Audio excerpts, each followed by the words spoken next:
Kini ang Atraka Balita 943. Suportado karon ni Sikan District Representative Congressman Manuel Chiquiting Segarbaria ang kandidatura ni Senator Bongo kung kini ni padayon sa iyang paghangyo sa katawan nga iyang sa iyang distrito nga padaganon o Vice Presidente sa nasod nga Pilipinon. Kagapong adlaw gibotyag ni Congressman Segarbaria atubangan sa mga lokal nga tigbalita sa Dakbays Dumaguete Lakibno sa mga Atraka Balita 943 News Team. Nga kung mausap pa ang desisyon ni Bongo nga mo Vice President na lang siya apa na naghulat ang amahan sa segundo distrito ni Probinsya sa Negros Oriental hangtod alas 5 sa hapon kagahapong adlaw katapusang adlaw sa pag-usab sa mga kandidato sa ilahang nga giduso ngadto sa Commission on Election. It's more complicated now. The problem is we still do not know kinsa ang Vice President.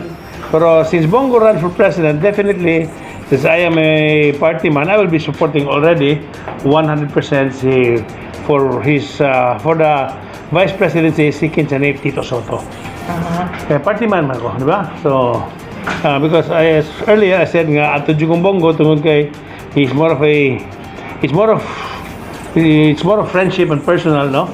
Rather, but this time, presidente naman siya. So, adto na ko lamang, dili na lang, adto jugo ni kinsan ni Tito Sotto as Vice President, which comes from the NPC, Nationalist People's Coalition Party. May tabo. Hindi, may bagong changes, so wala pa. Wala pa dyan? Province, wala? Ang 30 po mo, ano, guys, President is 30 by this time. Yeah, by this time, we will know. He's really definitely running for Vice President. Okay, we will see. Let's wait and see until 5 o'clock this afternoon. Yeah. Kini ang Atraka Balita 943. Dugang pa ni Congressman Chiquiting Segarbaria nga tungod kay adunay deadline sa pag-usab sa mga daganan sa kandidato ilabi na sa national politics. So by nini wala man mausab ang desisyon ni Senador Bongo nga ikanaog ang iyang kandidatura. Nga kini 100% nga iyang suportahan ang kandidato ni Bongo ni Congressman Segarbaria. Maong si Senator Tito Sotto III na lang ang iyahang suportahan pagka Vice Presidente sa nasod. Sa isa pa ni Congressman Segarbaria nga kung mahimo undangon na unta kining balaod sa COMELEC nga aduna pay mga substitution gawas lang adunay mamatay nga kandidato nga angay pulihan. Ito po, hindi rin nga po, before 5 o'clock. There will be another change again, I do not know. But do we know? But definitely, kailangan we should stop this. No? Namin nagot tayo gitawag na to deadline. So we have to meet the deadline.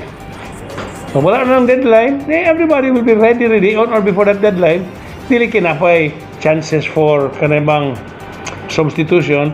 That should be allowed only in the case of number 1, death. Number 2, kanang fully incapacitated, moron ta. Na over and above that, dili na ta.